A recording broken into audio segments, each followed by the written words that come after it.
नमस्कार, मैं हूं आपके साथ कविता थपलियाल और आप देख रहे हैं कंज्यूमर इज किंग, जहां पर आज हम एक बेहद खास मुद्दे पर बात करने वाले हैं। Byju's, Henry Harvin education, upgrade जैसी तमाम एजुकेशनल संस्थाएं जो हैं वो आपको घर बैठे MBA, BMS जैसी डिजिटल मार्केटिंग जैसी तरह तरह डिग्रियां जो है उसके कोर्स करा रही हैं। लेकिन अब इन संस्थाओं द्वारा कराए जा रहे इन कोर्सेज जो है जानी मानी शैक्षणिक संस्थाओं से मान्यता प्राप्त होती है, लेकिन अब ऐसा नहीं होगा। और हम ऐसा इसीलिए कह रहे हैं क्योंकि UGC और AICTE ने एडटेक कंपनियों के इस तरह से कोर्सेज कराने को गैरकानूनी बताया है और इसी के साथ उन्हें ऐसा ना करने के आदेश भी दे दिए हैं। साथ ही एजुकेशनल इंस्टीट्यूट्स को भी इस तरह की पार्टनरशिप करने से रोक दिया गया है। UGC का कहना है कि एडटेक कंपनियां ऐसा करने की अधिकारी नहीं है और उनके इस तरह के कोर्सेज कराने पर उन कोर्सेज की गुणवत्ता चेक करना ठीक होता है, यानी ये कोर्सेज सच में लोगों के लिए कितने उपयोगी हो रहे हैं ये पता करना मुश्किल होता है। यही वजह है कि UGC ने यह फैसला लेकर इन कंपनियों को ऐसा करने से रोक दिया है। आपको बता दें कि अभी कुछ दिन पहले ही भारतीय सरकार ने एडटेक कंपनियों के बिजनेस करने के तरीके को गलत बताते हुए स्टूडेंट्स के माता पिता को इन कंपनियों से सावधान रहने की भी चेतावनी दी थी। ये महज एक संयोग ही है या ये हमें मान लेना चाहिए कि फ़िलहाल ये एडटेक कंपनियां सरकार के निशाने पर हैं, और अगर ऐसा है तो आगे क्या होगा, यानी एडटेक का भविष्य को लेकर अब क्या होगा। जो इंस्टीट्यूट्स इस तरह के कोर्सेज ऑफर कर रहे हैं और जिन लोगों ने इनमें अब एडमिशन भी ले लिया है, जो कोर्सेज कर रहे हैं, उनका क्या होगा। सरकार की इस कदम के पीछे क्या मंशा है, और अगर घर बैठे अगर हमें कोई कोर्स करने को मिल रहा है, इसके पीछे का तर्क क्या है। इन्हीं तमाम सवालों पर आज हम हमारे पैनलिस्टों से जवाब मांगेंगे। हमारे साथ नोएडा इंटरनेशनल यूनिवर्सिटी के चांसलर विक्रम सिंह मौजूद हैं। साथ ही ट्विनविन एंड एजुकेशनिस्ट CEO वैभव पांडे भी है, और साथ ही AICTE chairman professor Anil Dattatreya Sahasrabuddhe भी हैं। लेकिन चलिए प्रोफेसर विक्रम सिंह के पास मैं आऊँगी सबसे पहले। विक्रम सिंह जी, वैसे तो ये सवाल प्रोफेसर अनिल को जाता है, जो हमें इनका इंतज़ार है जुड़ने का, लेकिन जब तक वो आए तब तक मैं आपसे ही ये सवाल पूछना चाहती हूँ, किस तरह का आदेश यहाँ पर दिया गया है और सरकार की मंशा क्या है। कविता जी, आपको विद्वान पैनलिस्ट को नमस्कार। ये एक बहुत स्वागत करने योग्य कदम है, क्योंकि मनमाने तरीके से एडुटेक कंपनीज के द्वारा मनमाने तरीके से और ऐसी डिग्रियां प्रदान की जाती थी पार्टनरशिप में आकर के यूनिवर्सिटी से, जिसका कि न कोई औचित्य था और न ही कोई कानूनी उसके कोई औचित्य था। मद्देनजर अगर आप ये देखें, समस्त परिस्थितियों पे आप गौर करें तो आप ये देखिएगा कि अवांछनीय तरीके से वो पार्टनरशिप, कौन सी यूनिवर्सिटीज अधिकृत हैं एडुटेक कंपनीज के साथ पार्टनरशिप करने के लिए, जिनका NAAC से A+ की ग्रेडिंग हो चुकी हो, उसके बाद वो अधिकृत हैं। UGC और AICTE के मानकों के अनुसार पाठ्यक्रम यानी करिकुलम और उसके अलावा उसकी बृहद रूपरेखा तैयार की जाती है, और रूपरेखा के अनुरूप ही आप जो मानक है उसके अनुरूप पठन पाठन की क्रिया करते हैं। एडुटेक कंपनीज ने कुछ ऐसा एक स्वप्नों का निर्माण करके और विज्ञापनों के माध्यम से कुछ ऐसी व्यवस्था कर दी थी कि जितने भी अभिभावक थे वो उनके वादों में आकर के कुछ ऐसे, आपने प्रारंभिक संबोधन में भी ये कहा कि क्या कारण है कि जो ऐसी डिग्रियां हैं अगर घर बैठे मिल जाती हैं, बहुत अच्छी बात है। अगर गुणवत्ता परक और रोजगार परक डिग्रियां घर बैठे मिल जाएं तो बहुत ही अच्छा है, लेकिन वास्तविकता यह है कि आप उन डिग्रियों के बाद न आपकी कोई उसमें बौद्धिक क्षमता बढ़ेगी, नहीं इंडस्ट्री रेडी होंगे, नहीं आप में कोई ऐसी क्षमता या टैलेंट का प्रादुर्भाव होगा या आपको दिया जाएगा जिससे कि इंडस्ट्री में आपकी कोई प्रासंगिकता रहे। इन तमाम परिस्थितियों के मद्देनजर सरकार ने यह उचित समझा कि UGC और AICTE की दिशा निर्देश के अनुरूप ही डिग्रियां दी जाएं, क्योंकि डिग्रियां ग्रेजुएशन और पोस्ट ग्रेजुएशन लेवल की हैं और इसके देने का एकाधिकार केवल उन्हीं संस्थान को है जो कि UGC और AICTE से मान्यता प्राप्त है, अन्यथा नहीं। तो इन्होंने एक बैकडोर एंट्री का तरीका निकाला, यूनिवर्सिटी से और उन इंस्टीट्यूशन से जिनको की मान्यता प्राप्त है, एक तथाकथित पार्टनरशिप का एक ताना बाना बनाया, उस ताने बाने के आधार के ऊपर लुभावने इश्तिहार दिए। लुभावने इश्तिहार से जो विश्वास करने योग्य थे या जो वर्किंग एग्जीक्यूटिव थे, उन्होंने, आपने बिल्कुल सही कहा कि घर रह बैठे हुए अगर कोई डिग्री मिल जाती, एमबीए की मिल जाती या अन्य कोई, क्योंकि आज के युग में, और ये डिग्री बहुत सस्ती नहीं होती है कविता जी, डिग्री बहुत महंगी होती है, लेकिन आज के युग में जब आदमी ग्रेजुएशन कर लेता है तो पोस्ट ग्रेजुएशन करना चाहता है या जो बिल्कुल ग्रेजुएशन पॉइंट करना आउट किया चाहता है वो सही है कि दिशा निर्देश इन एड्यूटेक कंपनीज को नहीं दिए थे, जो कि देना जरूरी था, और उसी के मद्देनजर अब जो है ये आदेश जारी किया गया है। प्रोफेसर अनिल को भी मैं शामिल करना चाहूंगी, और प्रोफेसर विक्रम की ही बात को आगे ले जाते हुए प्रोफेसर अनिल, अगर मैं आपसे भी पूछना चाहूँ कि जिस बैकडोर और सांठगांठ की बात की है प्रोफेसर विक्रम ने, जहाँ पर ये कंपनियां यूनिवर्सिटी के साथ मिलकर डिग्रियों का वादा करती है, साफ बात है ये सस्ती डिग्रियां नहीं होती हैं, काफ़ी महंगी होती है। लेकिन देखिए, एक तरह का जो कंफर्ट मुझे मिलता है, मैं घर पे बैठे बैठे अपने आप को या अपने बच्चों को अगर कोई कोर्स करवा सकती हूँ जिसको मान्यता भी प्राप्त है, तो यहाँ पर यूजीसी और एआईसीटीई का तर्क क्या है रोकने का? नमस्कार, आप मुझे पूछ रही हो? जी प्रोफेसर अनिल। ओके। से अभी डॉक्टर विक्रम सिंह जी ने बताया कि ऐसी एडुटेक कंपनियां जिनको अप्रूवल नहीं है, वो कंपनियां एमबीए एमसीए हम प्रदान करेंगे, ये कहना गलत है। और यूनिवर्सिटीज़ जिनके साथ साझाघाट करके सम एमओयू करके चलाना भी गलत है, क्योंकि हमने उस यूनिवर्सिटी को अप्रूवल दिया हुआ है या उस इंस्टीट्यूट को दिया हुआ है जिनको वो चलाना चाहिए। यदि वो ओडीएल या ऑनलाइन माध्यम से है तो घर बैठ के छात्रों को एजुकेशन और डिग्री जरूर मिलेगी, लेकिन उन माध्यम से जिनको हमने परमिशन दी हुई है। जिनको परमिशन ही नहीं है वो यदि चला रहे हैं तो ये गलत बात है। हमने इतना ही कहा है।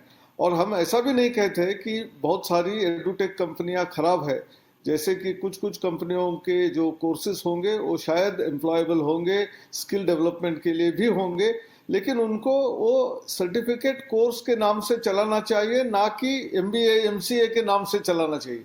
क्योंकि ऐसी डिग्री या पोस्ट ग्रेजुएट डिग्री करने से बाद में जो छात्र दूसरे कॉलेज में, दूसरे यूनिवर्सिटी में, दूसरे देश में जाएंगे तो उसको वैधता नहीं होती है, और ऐसे अवैध कार्यक्रम करना ठीक नहीं है। लेकिन उनका कोर्स यदि बहुत बेहतरीन है, अच्छा है, जिससे एम्प्लॉयबिलिटी बढ़ सकती है, गुणवत्ता है, अभिभावक को वो यदि अच्छा लगता है तो उनको ज्वाइन करने में हमको कोई आपत्ति नहीं है, लेकिन वो सर्टिफिकेट कोर्स होना चाहिए फॉर सर्टिफिकेशन। हम देखते हैं कि माइक्रोसॉफ्ट जैसी कंपनियां, आईबीएम, गूगल, ये भी सर्टिफिकेशन कोर्स चलाती है। वो होने के बाद, ऐसे गुणवत्ता होने के बाद कई जगह में ऐसे लोगों को अच्छे जॉब मिलते हैं, मैं उसका इनकार नहीं कर रहा हूँ। लेकिन ये आउटसोर्सिंग, यानी मेरी जिम्मेदारी मैं हट के वो यूनिवर्सिटी दूसरों के ऊपर देना, यानी आउटसोर्सिंग या फ्रेंचाइजी अरेंजमेंट, ये हमको कबूल नहीं है, और इसलिए ये पब्लिक नोटिस हमको जारी करना पड़ा। प्रोफेसर अनिल, थोड़ा सा और इसको आसानी से मैं चाहती हूँ कि आप समझाएं हमारे दर्शकों को, फ्रेंचाइजी एग्रीमेंट से यहाँ पर क्या मतलब है? क्योंकि देखिए, अगर मैं ये शख्स हूँ जिसको कोई कोर्स लेना है, मुझे कैसे समझ में आएगा कि किस कंपनी के साथ फ्रेंचाइजी एग्रीमेंट है और कौन जेन्युइन है? इसके बीच में मैं डिस्टिंग्विश कैसे करूं, कैसे पहचानूं कि ये फ्रेंचाइजी एग्रीमेंट के तहत मुझे कोई कोर्स नहीं लेना है? मैडम, पहले तो फ्रेंचाइजी अरेंजमेंट ही अलाउड नहीं है, तो इन एडुटेक कंपनियों को कोई अधिकार नहीं है कि हम एमबीए एमसीए आपको दिलवा रहे हैं, ये बताने का उनको अधिकार ही नहीं है। और जो यूनिवर्सिटी यदि ऐसा कोई करार करके उनके बीच में कर रहे हैं तो वो भी गलत है, तो उनकी वैधता हमको निकालनी पड़ेगी, उसमें दूसरा रास्ता नहीं है। लेकिन एडुटेक कंपनी अपना कार्यक्रम जारी रखे, हमको कोई दिक्कत नहीं है उसमें, लेकिन वो MBA MCA BA BSc BCom करके न चलाए। वो अधिकार सिर्फ यूनिवर्सिटीज को है। इवन अफिलिएटेड कॉलेज को भी आज के दिन ऐसा अधिकार नहीं है कि वो बीए बीएससी बीकॉम की डिग्री खुद चलाए।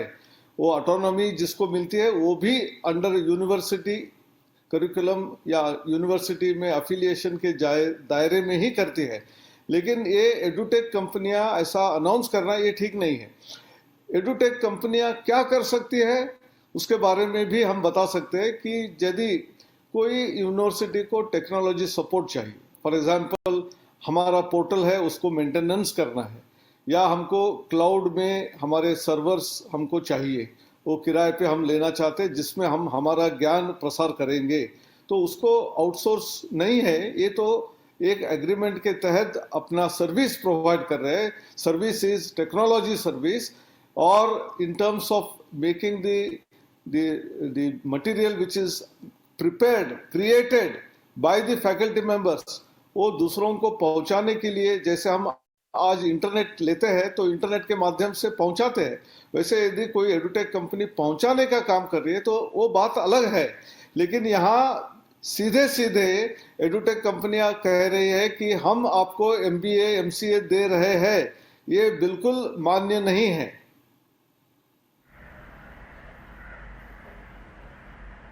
ऑलराइट, वैभव पांडे, एडुटेक कंपनियों के लिए कितना बड़ा झटका?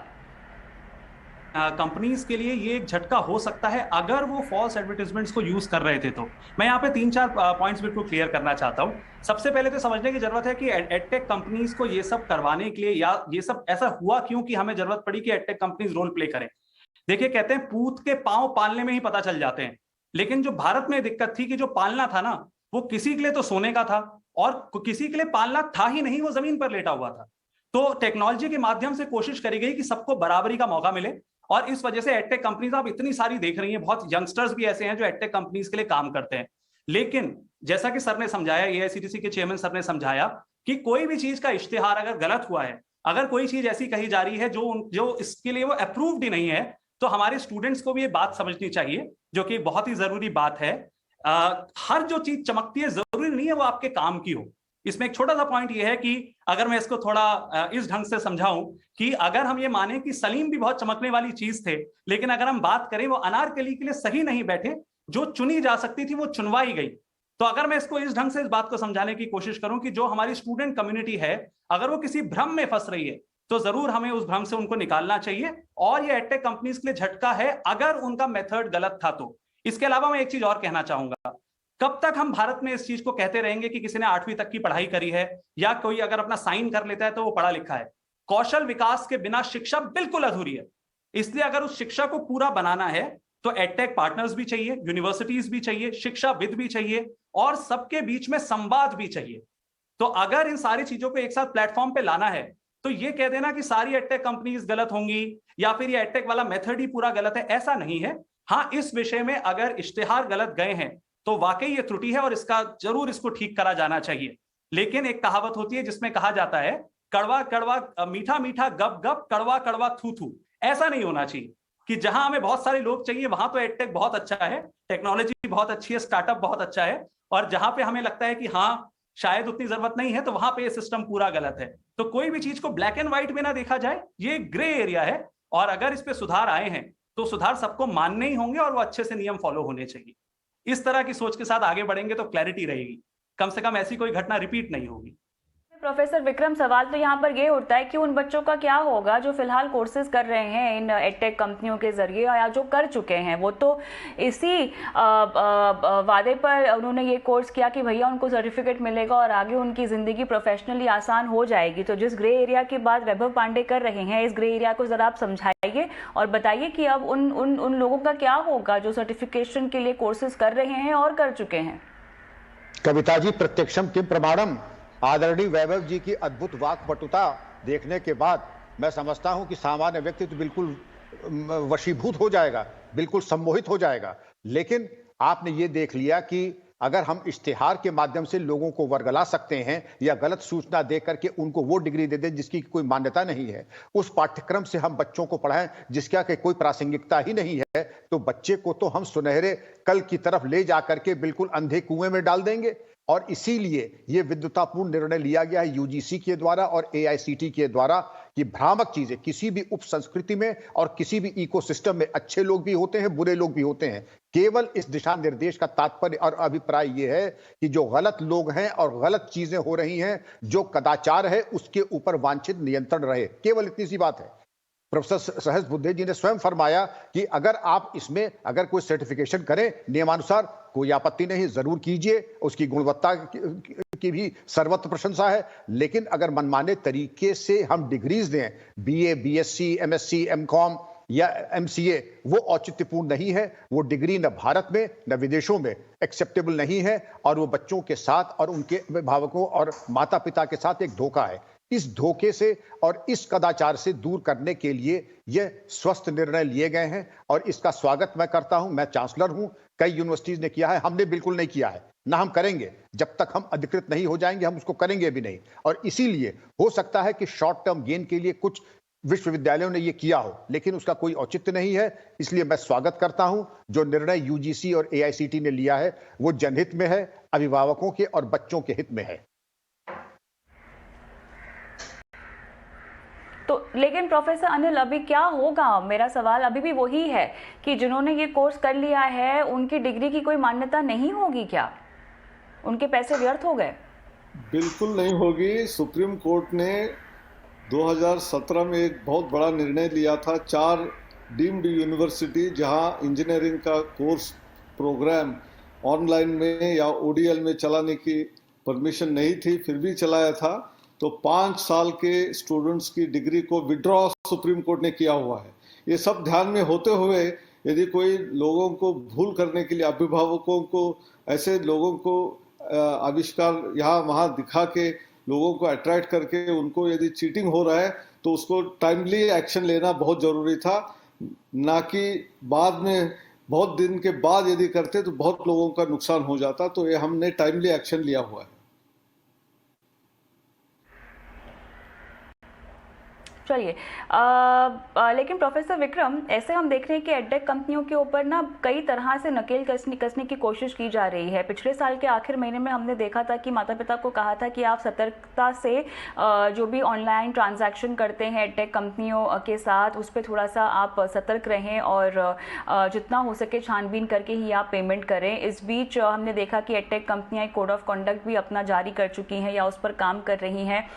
ये ओवरऑल एडटेक कंपनियों का जो कल्चर हम देख रहे हैं, जिसको हमने ज़्यादा बढ़ते हुए देखा इसका चलन कोविड के दौरान, किस तरह से इसको अब रेगुलेट करने की दिशा में हम आगे बढ़ चुके हैं?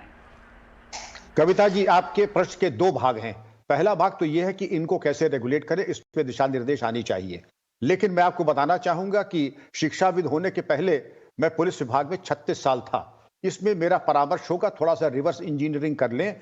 एडुटेक की जो जितनी भी कंपनीज हैं उनकी एक बैकग्राउंड और एंटीसीडेंट्स चेकअप होना चाहिए। उनके फाइनेंशियल्स के ऊपर एक ऑडिट होना चाहिए। इसके अलावा उनके जो बैकग्राउंड है उनके डायरेक्टर्स की, वो भी चेक होना चाहिए। आप एयरक्राफ्ट में जाती हैं कविता जी, आपकी तलाशी होती, मैं जाता हूं मेरी तलाशी होती, भले ही मुझे सैल्यूट करे, बाद में तलाशी ले फिर मुझे सैल्यूट करे, लेकिन जो एक ड्यू डिलीजेंस होना चाहिए वो तो होना ही चाहिए। इसके अलावा जो भी फ्रॉडुलेंट एक्टिविटी हुई है, मैं प्रोफेसर अनिल सहज बुद्धे जी से निवेदन करूंगा कि कम से कम 2-4 केसेस फ्रॉड के और 420 आईपीसी के जो केसेस बनते हों, अब मैं केवल पुलिसिंग का सलूशन दे रहा हूं, जो कि हुए हैं और मेरी जानकारी में है, उसमें वांछित अपराध पंजीकृत करके जो भी उसमें दोषी हो, यूनिवर्सिटी, एडुटेक और जो भी इसके संचालन में और लोगों को सपनों का निर्माण करके उनको धोखे में डाल करके कार्रवाई की। कानून के इतने प्राविधान हैं कविता जी कि एक दिशा निर्देश जिसे कि दोबारा कोई दुस्साहस न करे हमारे बच्चों के भविष्य के साथ खिलवाड़ करने का। मेरा यह परामर्श होगा कि इसमें यह सही है, जो सही कंपनी एडुटेक है उनको पूरा अवसर मिलना चाहिए फलने फूलने का, क्योंकि वो सेवा कर रही है। लेकिन इन कुछ एडुटेक कंपनीज के आड़ में उनके जो गुडविल है उसके आधार पर जनता के धन के साथ खिलवाड़ करना और उसके साथ दुस्साहस के साथ प्रमाद करते हुए उनको धोखाधड़ी करना, इसके लिए यह आवश्यक है कि उनके ऊपर कानूनी कार्रवाई हो, विभागीय और वैधानिक कार्रवाई भी हो, जिससे कि दोबारा कोई दुस्साहस न करे। अनिल सहज बुद्धे सर ने यह जरूर बताया कि क्या संभव है, लेकिन उस जो भयावह स्थिति जिसकी तरफ आपने इशारा किया, जिन बच्चों ने अपना पैसा, समय, अभिभावकों ने लोन लेकर के बच्चों का दाखिला कराया, उनकी डिग्री अगर मान लीजिए भगवान न करे कि अगर वो स्वीकार नहीं होती है, मान्यता समाप्त होती है, तो उनके लिए क्या होगा, ये एक यक्ष प्रश्न है, इसका उत्तर भी देना जरूरी है। बिल्कुल सही कहा आपने, लेकिन मैं वैभव के पास जाऊं उससे पहले मेरा सवाल यहाँ पर साफ तौर से प्रोफेसर अनिल के लिए होगा। क्या आगे चलकर हम इस तरह की कोई गाइडलाइंस आते हुए देखेंगे जहां पर ये क्लियरली डिफाइन होगा कि ये ईमानदार एडटेक कंपनी है और ये इसके प्रमुख बिंदु हैं जिसके तहत आपको इनमें एडमिशन लेना चाहिए, या ये क्वालिफाइड है या ये नहीं क्वालिफाइड है? क्योंकि अभी भी कहीं ना कहीं, जैसे वैभव ने भी कहा, कि एक ग्रे एरिया है इसको पहचानने का। अब क्योंकि इतने तगड़े रेगुलेशन की हम बात कर रहे हैं जिसके तहत एडटेक कंपनियां जो हैं आगे चलकर काम करेंगी, कोई कोड ऑफ कॉन्डक्ट है जिसके बारे में वैभव से मैं आगे चलकर बात करूंगी, तो अगर इतना रेगुलेशन हो ही रहा है तो एक स्पष्टीकरण भी आना चाहिए कि ये जेन्युइन एडटेक कंपनियां हैं और ये नहीं। ये हम कैसे समझें? डॉक्टर वैभव पांडे जी ने जो कहा था कि कौन सी ग्रे एरिया है, कोई ग्रे एरिया यहाँ नहीं है। दोनों के रेगुलेशन, एआईसीटी के और यूजीसी के ओपन एंड डिस्टेंस एजुकेशन के बारे में, ऑनलाइन एजुकेशन में एकदम स्पष्ट है कि there is no outsourcing franchisee arrangement permitted. आज के दिन ये रूल है। On the other hand, AICTE ने ही मिनिस्ट्री ऑफ एजुकेशन के तहत ऐसे एडटेक कंपनियां जो एम्प्लॉयबिलिटी बढ़ा सकती है उनके लिए एक national educational alliance for technology नाम का प्लेटफॉर्म निर्माण किया, जहां AI based skill development courses, whether it is in language के लिए हो या कोई अलग अलग स्किल्स है, एआई, मशीन लर्निंग, रोबोटिक्स के जैसे कोर्सेस हो, इनके लिए सुविधा करने के लिए हमने ऑनबोर्ड किया, जिसके लिए बहुत ही बेहतरीन तरीके से 4 स्टेज अप्रूवल प्रोसेस अपनाया।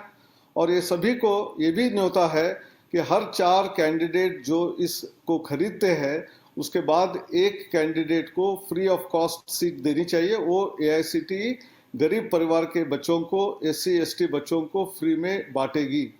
इसके कॉस्ट कम है, 3,000, कोई 5,000 रुपए वाला है, लेकिन ये 2-3 महीने का जो कोर्स है ये डिग्री कोर्स नहीं है, ना ही ये पोस्ट ग्रेजुएट कोर्स है जैसे एमबीए, एमसीए, बीए, बीएससी नहीं है। These are all certificate courses leading to a particular skill set. एक स्किल को पाने के लिए ऐसी अच्छी अच्छी कंपनियां हैं। मैं बार बार कह रहा हूँ, सारी एडुटेक कंपनियां खराब है ऐसे मैं बिल्कुल नहीं कह रहा हूँ, लेकिन उनका दायरा ऐसे सर्टिफिकेट कोर्स देने के लिए है और हम अच्छे कंपनियों को चुनकर हमारे पोर्टल में ला रहे हैं।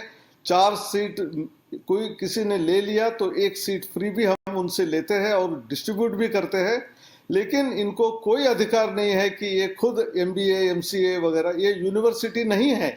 जो यूनिवर्सिटी है सिर्फ उनको ऐसी डिग्री देने का अधिकार है।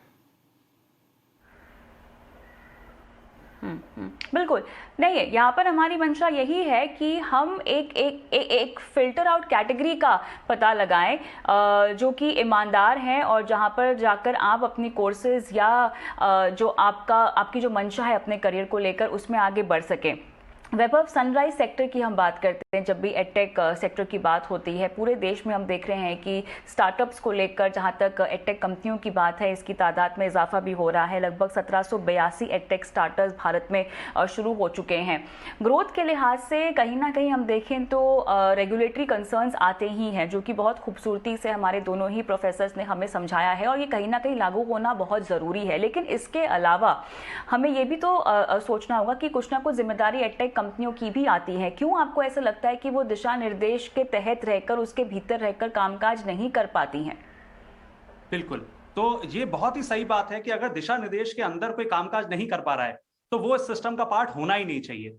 प्रोफेसर सहस्त्रबुद्धे जी ने बहुत अच्छी बात ये कही कि ऐसा नहीं है कि सारे स्टार्टअप्स खराब हैं जो एडटेक में काम कर रहे हैं, लेकिन अगर गाइडलाइंस क्लियरली स्टेटेड हैं और फिर कोई नियम का उल्लंघन करता है तो उसके खिलाफ वाकई सख्त से सख्त कार्रवाई होनी चाहिए, क्योंकि शिक्षा ऐसा क्षेत्र नहीं है जिसको रण के क्षेत्र में तब्दील करा जा सके। इस पे मैं एक बात और कहना चाहूंगा, एडटेक के साथ बड़ी इंटरेस्टिंग बात है। कहते हैं ना, जिस खिड़की से वो काली रात का स्याह अंधेरा आता है, सुबह की पहली किरण भी वहीं से आती है। प्रॉब्लम यह है कि कुछ ऐसे गलत लोग आएंगे, कुछ ऐसे लोग मिलेंगे 100 में से 2 जो शायद कुछ इस तरह के गलत काम कर रहे हो, उनके ऊपर एक्शन जरूरी है। लेकिन इसी के साथ जरूरी है कि जो लोग सही काम कर रहे हैं उनको प्रोत्साहित करना, स्किल डेवलपमेंट की इंपॉर्टेंस को स्टूडेंट्स को बार बार समझाना, बार बार बच्चों को ये बात समझाना कि बड़ी बड़ी कंपनियों में डिग्री से ज्यादा आपकी स्किल्स बोलेंगी, आप कैसे अपनी बात रख पाते हैं, टेक्निकली कितने साउंड है, ये बातें बोलेंगी। तो ये बहुत जरूरी है कि फ्रेमवर्क हो, एक लीगल फ्रेमवर्क हो जिसके बाहर कोई जाए तो उसको सख्त से सख्त उसके ऊपर कार्रवाई हो, लेकिन फिर प्रोत्साहन का भी उतना ही बड़ा प्लेटफॉर्म हो। जब आदरणीय प्रधानमंत्री जी ने कल नेशनल स्टार्टअप डे अनाउंस करा और ये सब हुआ, उससे हर एक स्टार्टअप का फाउंडर, चाहे वो एडटेक का फाउंडर या कोई और हो, वो प्रोत्साहित हो जाता है। वो प्रोत्साहन अगर बार बार मिलता रहे तो जो लोग अच्छा काम कर रहे हैं वो इतना अच्छा काम करेंगे कि छोटे 2-3 लोग जो गलत काम कर रहे हैं वो जल्दी ऐसा काम करना बंद कर देंगे, क्योंकि उनकी मंशा सिर्फ पैसे कमाना होगा, उनकी मंशा लोगों के जीवन में बदलाव लाना होगा ही नहीं। एक बात आपने और कही थी कविता जी, जिसका मैं जवाब देना चाहूंगा। कई सारे ऐसे स्टूडेंट्स हैं या विद्यार्थी हैं जो आज ये सब देख के बहुत डर गए होंगे और उनको लगा होगा पता नहीं हमारे साथ क्या होगा। हमारे दोनों एक्सपर्ट्स ने सही कहा, अगर कोई भी चीज में प्रॉब्लम मिड वे में थी तो उसको करेक्ट करना तो जरूरी है, ये उनको बताना जरूरी है। बस वो एक बात याद रखें, विद्यार्थी जीवन का मतलब ही संघर्ष है, और अगर हमारी राह में थोड़ा सा संघर्ष है, अगर तुम्हारी राह में संघर्ष जरूरी है, तुम समझ लो हर राह में संघर्ष जरूरी है, क्योंकि वनवास के संघर्ष बिना तो तो है, राम लेकिन कथा साथ नहीं ही यहाँ पर पैसों की भी तो बात है, बिकॉज जिस कोर्सेज की हम बात कर रहे हैं वो सस्ते कोर्सेज नहीं है। मुझे शो लगभग खत्म करना है, लेकिन प्रोफेसर अनिल आपके साथ मैं आखिरी सवाल लेना चाहती हूँ। इसके अलावा और किस एस्पेक्ट पर हम देख रहे हैं कि आप काम कर रहे हैं? जहाँ तक फ्रेमवर्क की बात है, गाइडलाइंस लाने की बात है, क्या एडटेक कंपनियों की कुछ और गतिविधियों पर या कोई और टेक्निकल एस्पेक्ट पर भी आपकी निगाह है, जहाँ पर जल्द ही हम कुछ आता हुआ देखेंगे, कोई आदेश आता हुआ देखेंगे आपकी तरफ से? नहीं, वो यूजीसी और एआईसीटी के तरफ से ऑनलाइन एजुकेशन और ओडीएल के रेगुलेशन जो है उसमें परिवर्तन करने की बात चल रही है, तो उसके बाद और ज़्यादा क्लैरिटी इस मामले में आ जाएगी, इतना ही मैं आज कह सकता हूँ। चलिए, बहुत बहुत शुक्रिया आप तीनों का इस खास पेशकश में सामने आकर तमाम दर्शकों को गाइड करने के लिए। तो ओवरऑल यहाँ पर ऑनलाइन एजुकेशन की जो हम बात कर रहे हैं, जहाँ पर एडटेक कंपनियाँ यूनिवर्सिटीज़ के साथ में मिलकर कोर्सेज आपको ऑफर कर रही हैं, अब ये आपके ऊपर है कि आप इन कंपनियों को पहचानें कि कौन सी ईमानदार एडटेक कंपनी है जो आपको कोर्स ऑफर कर रही है, क्या वो वाकई जो दिशा निर्देश दिए गए हैं उसके दायरे के तहत काम करती हैं या नहीं। तो आपको सोच समझकर और पूरी छानबीन के साथ जो है निर्णय लेना है किसी भी एडटेक कंपनी में किसी भी कोर्स को लेकर आगे बढ़ने के लिए। बहुत बहुत धन्यवाद शो देखने के लिए। नमस्कार।